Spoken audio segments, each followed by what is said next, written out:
Well, Casey, why are you acting so surprised? We've always known that the WNBA doesn't know how to treat their stars properly. I'm not talking about the WNBA and the egregious way they treat the Great White Hope. Not only does this stomp not know how to create stars, the disrespect, the outright defiance, it is coming from the president of the Indiana Felines, which means this is coming from Caitlin Clark's own team. Many of you who have been following have claimed for weeks that the WNBA was allowing its star player to be targeted in comments on Reddit and other social media platforms. You wondered when someone would finally interfere after seeing the trend and the hits. The answer has been disclosed, but not in the way that everyone expected. It was not a commissioner's pronouncement or a referee's whistle. 48% was a hard and cold number. The cost of tickets to All-Star games fell to that level as soon as Caitlin Clark's injury was known. This was no longer merely a Jacy Sheldon hit. It became a multi-million-dollar blunder, and it merely revealed the league's actual intent, demonstrating what it takes for them to ultimately defend their most valuable asset. We will connect the dots between the hit, the injuries, and the financial disaster that is taking place behind closed doors.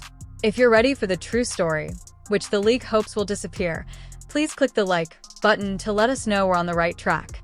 Okay, let's cut through the clutter and go right to the subject. To understand how a single injury might cause such financial havoc, we must go back to the beginning. July 15th, 2025 was the date.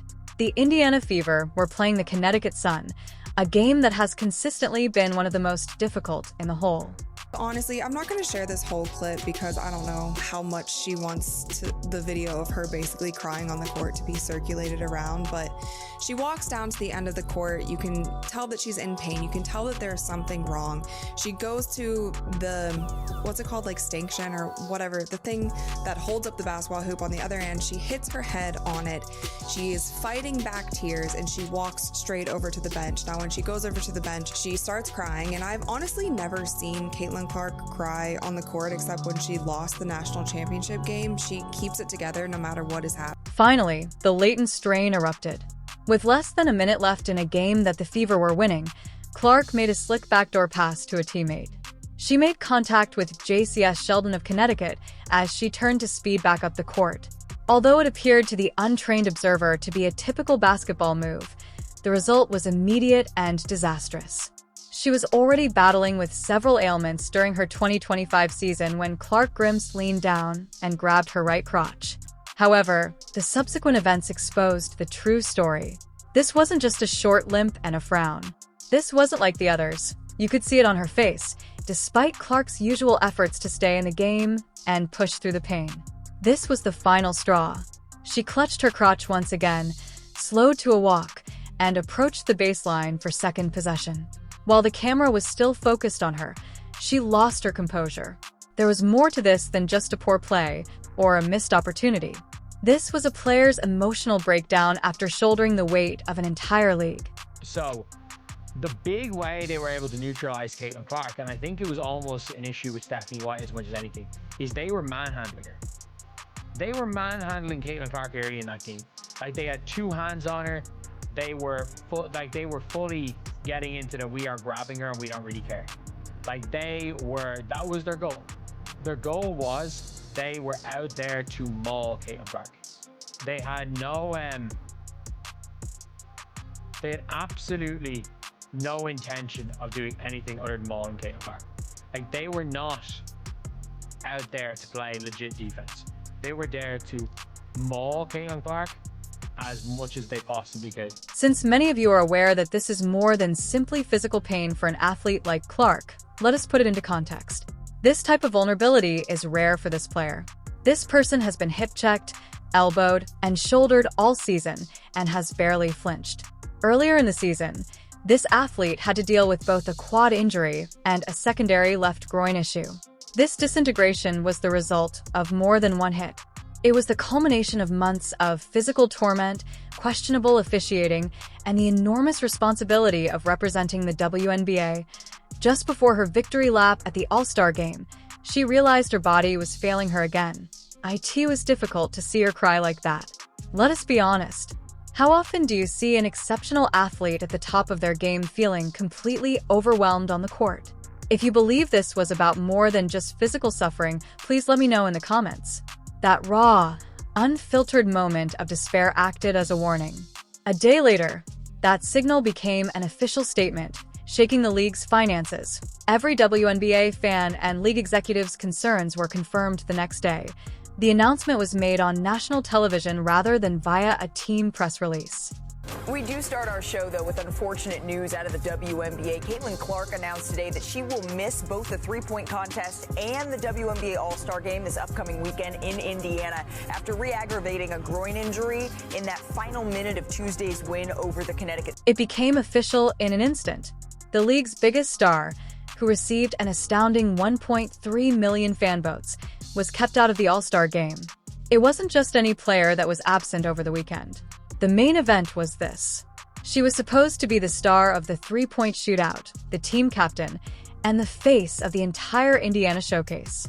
She was the ticket for those who had bought tickets. This is the point at which the narrative shifts. The WNBA has extensive experience with public relations. They can fabricate officiating conflicts. They can try to shape the narrative by making assertions regarding player behavior. They would, however, run across a problem that they could not solve. They were unable to ignore the crisis, because the consequences this time were measured in dollars and pence rather than angry tweets. The financial dominoes began to fall as soon as the announcement was made public. Furthermore, a well-written press release was not sufficient proof. Everyone might view it on the open market. The figure was stunning and undisputed. This is the number that made the biggest difference. The strong data that fueled the WNBA's financial crisis began with a worry about player safety. Within a day of Caitlin Clark's injury announcement, the average secondary market price of an All-Star Game ticket dropped by 48%. Let's not hold back. In any market, an overnight price drop of around 50% is terrible. This was more than a slight dip. The unseen hand of the market cast this vote of no confidence. Everyone who decided the event wasn't worth attending without its main attraction, every reseller who had to lower their expenses, and every fan who refused to pay full price. They were all sending the league headquarters a unified message. Without Caitlin Clark, the product would be worth half its current price. Consider the knock-on effects. 48% is more than simply a number on a screen. The host city's economy may suffer a loss of millions of dollars as a result. It's the thumbnail's million-dollar mistake. The league uses this language. To stimulate competition, this league introduced the Commissioner's Cup, which includes a $500,000 prize pool. They are mindful of money. They are aware of the stakes. Furthermore, a 48% crash is a necessary warning. It's the first tangible evidence of what analysts have been speculating about for months. If Clark's problems linger, the WNBA risks losing its most popular attraction and primary source of cash. Thus, the financial harm is clear. There's no denying the market's message. However, this calamity did not happen in a vacuum. We now need to look at how the league allowed it to get this far. Because this financial disaster was not the consequence of a single bad event, we must travel back in time to uncover the solution. It was the predictable, almost unavoidable outcome of a pattern of contempt for which the league had been warned on multiple occasions. For months, fans and experts claimed Clark was exposed to severe physical assault. Pushed around, thrown to the floor during games, and teammates are standing there just looking, not doing anything. Sophie Cunningham will do something. While other players get a microphone put in front of them, doing their media interviews, while they regurgitate the same nonsense, the same word salad that Stephanie White lies says, Sophie Cunningham will say, Standard welcome to the league treatment. It was the target. It was deliberate. And mauling was the only intended use. I do not use that word. Analysts were using that word. Furthermore, there was more than one team tactic. The league's inaction was a subtle endorsement of this technique. We only need to look back 1 month before the All-Star Game on June 17th to see the smoking gun, unquestionable evidence that the league knew there was a problem but did nothing. Jacy Sheldon poked Clark in the eye during the game. A big incident erupted as Marina Mibry of Connecticut roughly pushed Clark to the ground. The most damning aspect of all of this is that the WNBA admitted in a post-game statement that the officials had lost control and missed critical fouls. Give it some thought. The league has admitted that its referees were unable to supervise the game while keeping players safe. A full month before the same type of physical play resulted in a multi-million-dollar injury, they were aware, in their own words, that the system had failed. Their failure to act was not due to a lack of awareness. It was a decision. As a result of that choice, it became a question of when, not if, an event like this would occur, and it was a decision that would prompt Caitlin Clark's closest friends and family to speak out. The league's admission that they had lost control of the game was more than simply a useless press statement. It served as confirmation for everyone who observed the issue emerge. However, as the physical play continued, people's hatred flared up, including those in Caitlin Clark's own camp. The responsibility of protection fell to others because the league did little and even teammates occasionally appeared hesitant to intervene. Things come. I feel like the attention and, whatever that is, I don't want to say I get used to it, but to an extent, like you do, and you just accept that's how it's going to be. People are going to criticize you. People are going to praise you, no matter what it is. When you're playing on this level and you have this type of spotlight, whether it's me, whether it's any professional athlete that's at the top of their game, that's just how it's going to be. That the court's purported inaction required action outside of it. Stephanie White, her personal head coach, was in the forefront. She did not hold back following the crazy game on June 17th. Unlike other head coaches, she focused on the league's officiating. Bad officiating is a league-wide issue, and everyone in the WNBA is improving except the officials, she explained. She did not end there. I began talking to the officials in the first quarter, and we knew this was going to happen, she told the press, revealing that she had tried to inform the refs during the game. It was inevitable that it would happen. They must consequently take control of it. They must improve. However, criticism was not exclusive to the changing area. Clark's immediate family was affected. Her brother Colin Clark voiced what everyone was thinking on social media following her injury, which forced her out of action on July 15th. For us narrative analysts, the removal of that tweet is almost as significant as the tweet itself. The message, which was quickly removed, simply read, "Make no mistake, this is on the reffing." It implies that he presented the truth from the family's point of view in a fit of uncontrolled wrath. The fact that it vanished suggests that pressure to stop an uncontrollable narrative was likely applied by an agency, a team, or the league. What do you think Colin Clark's genuine purpose for withdrawing that tweet was? Was he under pressure to maintain the league's reputation, or was it his own decision? Please share your theories in the comments section below. IT lifts the veil when a player's family believes they must remain silent and a coach publicly disagrees with the officials. All of this points to one uncomfortable fact about the league's genuine priorities. In the end, the 48% price drop would show the truth. Let us now establish the final connection and expose the aim of this video, as implied by the title itself. Caitlin Clark was subjected to persistent physical abuse for months, and the league said nothing. The prevailing narrative, which they allowed to develop, was that she needed to get used to it, and that this was only her introduction to the pros. The true story behind the narrative begins at this moment. Now that we've entered the realm of rumors, analysts and insiders have been discussing this idea for months. According to speculations, the WNBA's marketing strategy was to intentionally reduce Clark's personal fame in order to promote league expansion. The notion was that everyone would gain if they could show that the league was competitive, challenging, and physical. Not just for Caitlin Clark. Allowing her to be roughed up without a torrent of obscenities may have been perceived as a gain, rather than a disadvantage in this circumstance. It indicated that the WNBA as a whole was a powerful force. However, the strategy just failed. That theory proved to be a fatal miscalculation, as the price fell by 48%. One undeniable reality surfaced.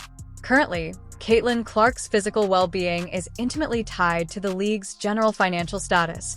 The league did not appear tough because it wanted to market itself by letting its biggest player suffer the hits. They appeared careless as a result, and it instantly resulted in the withdrawal of their most valuable asset from the board, triggering a financial crisis. When it comes to the league's leadership, there is just one simple question to ask. This picture that I just came across, I'm like, what are we doing? Kathy Engelbert, she came out, it ain't been that long ago, like 2 weeks ago. Refereeing's pretty good in this league. In what league? What league allows this? That is the true motivation that was revealed. This has nothing to do with player safety. This has nothing to do with the game's integrity. It has to do with the bottom line. The league accepted the unfavorable publicity. They accepted scathing criticism and angry tweets. A 48% market decline was too much for them to bear. There was no ill intent. It was a commercial matter. However, a business decision revealed their true priorities. Action is made when earnings are at risk, not when a player is in trouble. The league is currently in a terrible situation as a result of the entire debacle. What happens next is the final question. For the WNBA, this is the new normal. The exact market they want to expand has delivered them a message worth millions of dollars. The 48% crash, the hit, and the injury were more than just a series of unfortunate events. They were the direct result of a league's decision to ignore a negative physicality trend until it became visible on their financial sheet. In the harshest possible way, the market rejected their attempts to establish that the league was made up of multiple players. The world has just seen what happens when they don't. Therefore, the league must now demonstrate that it is protecting people rather than being a profit center. What are your thoughts on all of this? Please leave your opinions in the comment area below. Was the WNBA's 48% financial collapse the best or worst thing to happen this season? Every aspect of the league's response to this financial burden will be watched. If you want to stay up to date on the news and uncover the real story behind the headlines, make sure to subscribe to the channel and turn on notifications. Finally, share this video with any other narrative analysts you know who might benefit from seeing this breakdown and understanding what is truly at risk.